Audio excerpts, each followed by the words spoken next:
সকালবেলা ঘুম থেকে উঠেই আমি দেখছি কি মা একটা এত বড় মাছ নিয়ে কাটতে বসে গেছে। তো সেটা কেন তোমরা পরেই জানতে পারবে।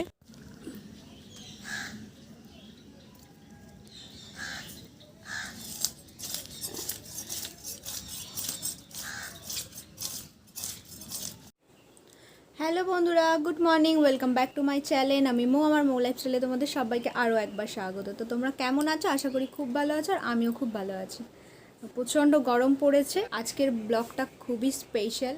সবাই জানো যে আজকের জামাই ষষ্ঠী, আর আমার এটা প্রথম বছর ষষ্ঠী, বাট আমি বাবার বাড়িতেই আছি, ও আসবে সাথে। আমার আগের ব্লগেও দেখেছো, মানে আগের বছরের ব্লগে যে আমার দিদিরাও আসে, কিন্তু দুটো দিদি এবছর আসতে পারবে না, তার কারণ দুজনের দুরকম প্রবলেম আছে। তো ওদেরকেও খুব মিস করব। যাই হোক, ষষ্ঠীটা তো করতেই হবে। আমি সকাল সকাল উঠে মোটামুটি ঘরটার গুছিয়ে ফেলেছি, আর আমার মা তো আরও অনেক সকালে উঠে মায়ের সমস্ত কিছু রেডি করছে। তো এখন হচ্ছে মা কী করছে সেটা তোমাদেরকে দেখাবো। আর আমি মাকে তো অনেক কিছু করে দিতে পারবো না, কিন্তু যেহেতু দিদি আসছে না, মা একা হাতে সব করছে, তাই মাকেও অবশ্যই হেল্প করব, সেটাও তোমাদের সাথে শেয়ার করবো আজকে সারা দিন কি হবে সবটা। তো ভিডিওটা ভালো লাগলে অবশ্যই একটা লাইক কমেন্ট শেয়ার করতে ভুলবে না। আর যারা আমার সাথে আছো তাদেরকে অসংখ্য ধন্যবাদ। আর যারা আমার ভিডিওটা নতুন দেখছো, তারা যদি অন্য আরও ভিডিও দেখতে চাও, তার জন্য প্লিজ চ্যানেলটাকে সাবস্ক্রাইব করে যেও। যাই হোক, সবাইকে জানাই শুভ জামাই ষষ্ঠী। আজকের দিনটা সবার খুব খুব ভালো কাটুক। তো চলো, আমার ভিডিওটা এখান থেকেই শুরু করা যাক। চলো দেখি মা কী করছে আর আমি কি করব। তো চলো। তো এই যে রান্নার জন্য মায়ের মতো এখানে কিছু জোগাড় করেছে, আর এখানে মা রান্না বসিয়েও ফেলেছে, কারণ মায়ের আজকে উপোস। রান্না বসিয়ে ফেলেছে, এবার আমি মাকে হাতে হাতে একটু জোগাড় করে দেব, কারণ মায়ের আজকে আবার উপোস। আমাদের জামাই ষষ্ঠী করতে হয়, তো মা আজকে উপোস করেছে। মা এত কিছু রান্না করছে, কিন্তু কিছুই খাবে না, কারণ মায়ের উপোস। আর মায়ের জামাই যতক্ষণ না আসবে, মা তো ততক্ষণ কিছু খেতেও পারবে না। তো চলো এবার কাজ করা যাক। টাটা করে দাও, টাটা কর, শোনো, টাটা কর, টাটা কর, যেটুকু টাটা কর, টাটা। তো প্রথমেই মেজদার মেজ বৌদি চলে গেল ষষ্ঠীতে। ষষ্ঠীর জামাই চলে এসছে, তার সাথে আবার মনুও পাঞ্জাবি পরে নিয়েছে। শোনো, ওদিকে ঠাকুর, পা খেলিও না বাবা, এদিকে দেখো, এদিকে। ওই ইচ্ছা করে মা ওরকম করছে। তো এখানে দেখো, ষষ্ঠীর নিয়ম অনুযায়ী জামাইকে খেতে দেওয়া হয়েছে আম, দই, চিড়ে, আর এখানে 6 রকম মিষ্টি, 6 রকম ফলের মধ্যে আম, কলা, সবেদা, লিচু, তরমুজ, শশা, আর এখানে লুচি, ছোলার ডাল, এখানে দইয়ের লস্যি আছে, আর এটা ফ্রুটি। আরও অনেকটা লেট করে ফেলেছে বলে আসার সঙ্গে সঙ্গেই বসিয়ে দেওয়া হয়েছে যত নিয়মকানুনের জন্য, কেন কি মা উপোস করে আছে।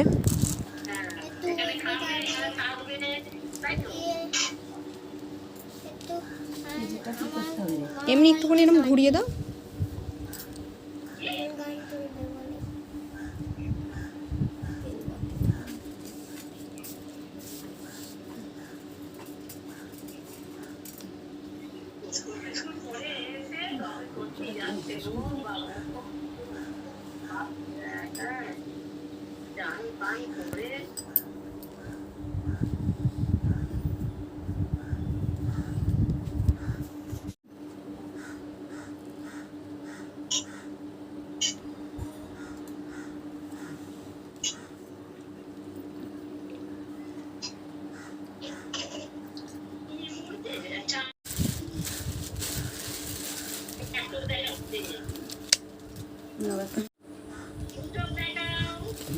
হ্যাঁ, আমার গিফটগুলো নাও।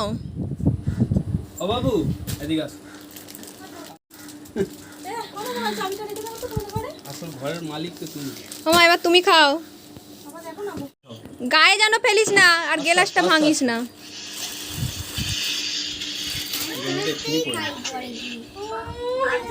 পড়বে গায়ে, পড়লেই দাগ হয়ে যাবে। পড়লেই দাগ হয়ে যাবে সোনা। এইদিকে আসো, পাকাটায় বসো না, পাকাটা ঘোরা। আস্তে ও চশমাটা। এই তো, এটা মনু। এটা চলো। ওই দাঁড়া, এবার আমাকেও নিয়ে যাবেন নানুদের বাড়ি।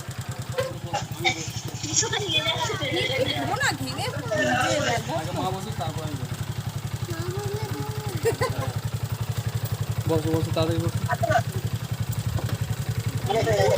মামা হ্যাঁ উঠবো উঠবো, একটু আগে যান, ওইদিকে যান। ঠিক আছে ফাঁকা হয়ে এক্ষুনি হাওয়া লাগবে শুরু করে। সোনা টাটা পাঞ্জাবিটা পড়েছিলাম টাটা। ও পিসো যাও না, আরে বলবো চল আমরা ছুটে ছুটে যাচ্ছি। টাটা।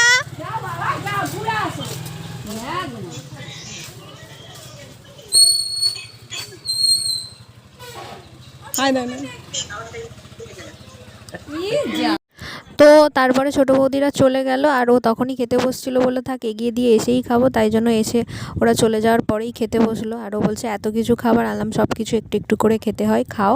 তো খেয়ে দিয়ে নিয়ে তারপর রেস্ট নিচ্ছিল। এটা হচ্ছে লাঞ্চ টাইম, আমাদের ষষ্ঠীর স্পেশাল কী কী রান্না হয়েছে চলো তোমাদেরকে দেখাই। তো লজ্জা পেয়ে মুখটা ঢাকা দে, আর কি আছে। দেখো এখানে ভাজা হয়েছে আলু চিপস, বেগুন, এটা মাছের ডিমের বড়া, কুমড়ো ভাজা, পোস্ত দিয়ে শাক ভাজা, পটল ভাজা, এখানে ডাল, মাছের ডিম দিয়ে উচ্ছে চচ্চড়ি, এটা হচ্ছে পটলের দোরমা, এটা হচ্ছে গন্ধরাজ লেবু দিয়ে চিংড়ি, এটা হচ্ছে রুই মাছের রেজালা, এটা হচ্ছে চিকেন কষা, এটা রায়তা, এখানে আছে চাটনি, পাঁপড়, দই, মিষ্টি, আর এখানে স্যালাড, আর এটা প্লেন ভাত, আর এটা পোলাও। তো এই হচ্ছে আমাদের ষষ্ঠীর স্পেশাল মেনু। হ্যাঁ জল। हाँ वही जितना दिन होता है उसके बाद तो अपना। তো আমরা খাওয়া দাওয়া শেষ করে রেস্ট নিচ্ছিলাম ঘুম থেকে উঠে, তারপরে চাটা খেলাম, তারপরে ও এখন একটুখানি বাইরের দিকে গেল বললো, আর বাবা এখন তরমুজ কেটেছে, আমরা এখন সবাই মিলে তরমুজ খাচ্ছি। তারপর ষষ্ঠীর দুদিন পরেও ও ছিল, তো কাল যেহেতু চলে যাবে তাই আজকে আমাকে একটু ঘুরতে নিয়ে যাচ্ছিলো। তাই আমরা একটু মার্কেটে ঘুরতে গিয়েছিলাম, যে একটু কোথাও তো আমার বেরোনো হয় না, তো বললো চলো তোমাকে একটু ঘুরিয়ে আনি। তো তাই জন্য একটু ঘুরতে গিয়েছিলাম, তারপর ঘুরে টুরে কিছুই খাইনি, জাস্ট এক প্লেট মোমো খেয়েছিলাম, আর আইসক্রিম কিনে নিয়ে আমরা বাড়ি চলে এলাম। আর বাড়িতে এসে আইসক্রিমটা ভাইপো আর ভাইজির জন্য একটা নিয়েছি, আর একটা আমরা দুজনে খাবো। তো চলো, ভিডিওটা ভালো লাগলে অবশ্যই একটা লাইক কমেন্ট শেয়ার করতে ভুলবে না। দেখা হচ্ছে পরের নেক্সট ব্লগে। ভালো থেকো, সুস্থ থেকো। আর হ্যাঁ, ও যেহেতু কাল চলে যাচ্ছে তাই ভিডিওটা এখানেই শেষ করছি। তো সবাইকে টাটা, গুড নাইট।